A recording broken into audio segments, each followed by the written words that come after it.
don't lose your momentum in mission. Huwag ninyong iwala yung pagbubulusok o yung pagtaas ng pananampalataya ninyo. Amen? I want to challenge you that you must keep it up. Because there are many souls that is dying right now. Na habang nag-uusap tayo dito, habang nag-preach ako dito ngayon sa inyo, souls are dying in every corner of the world. At ngayon, mahihinig lang tayo. Don't lose the momentum of your service to God. Tingnan natin yung Bibles natin, please. Are you there in your Bible? Say amen. Amen. Yeah. No church communicated with me as concerning giving and receiving, but ye only. Verse 16. For even in Thessalonica, ye sent once and again unto my necessity. Verse 17. Not because I desire a gift, but I desire fruit that may abound to your account. The message this afternoon is, don't lose the momentum of our mission. Kung makikita nyo dyan sa verse number 15, somewhere in India, someone must bring the gospel to them. Nakita nyo ito? That is mission. Someone must start a journey to depart in Philippines going to that field. That is mission. At yung word dito na in the beginning of the gospel, that is a starting point of our mission. That is the starting point of our momentum in mission. Na hindi dapat ito tumitigil. At hindi dapat natin itong papayagan na bumaba or bumagal. Amen? Amen.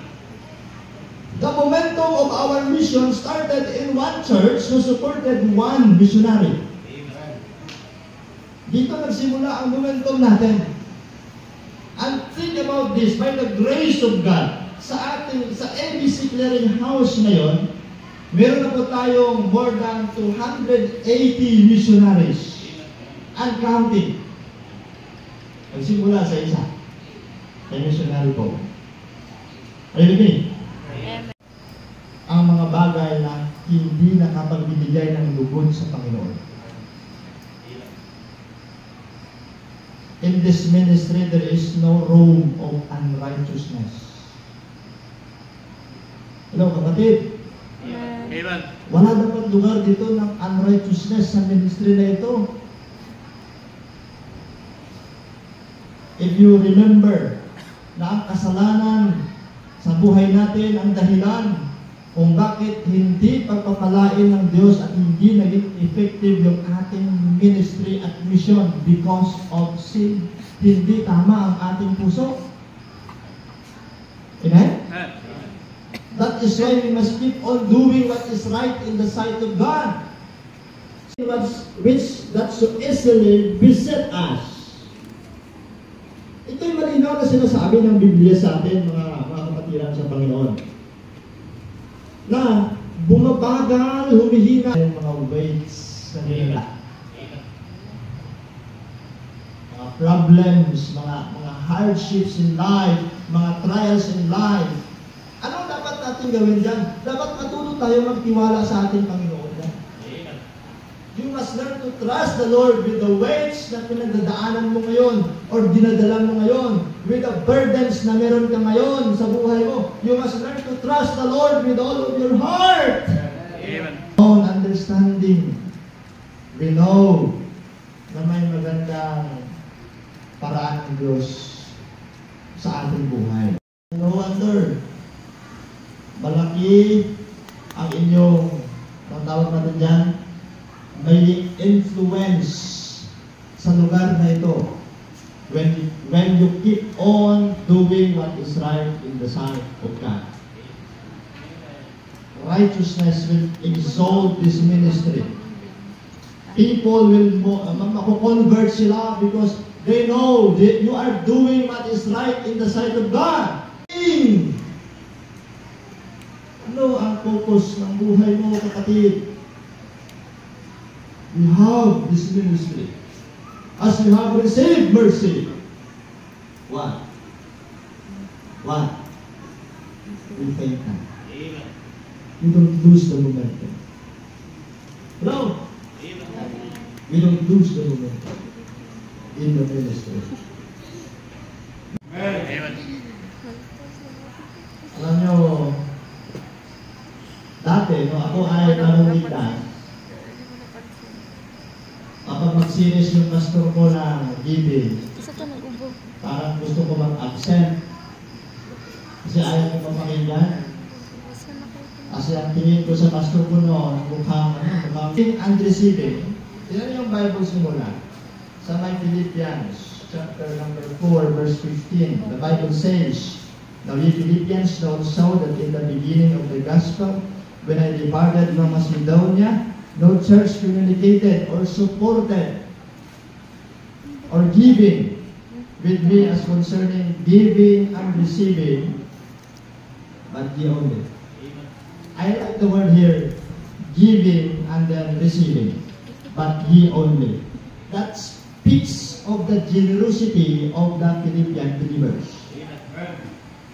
They have this generous heart to be involved, na mag-involve sila sa kanilang pagsusuporta sa kanilang misyonaryo na si Paul.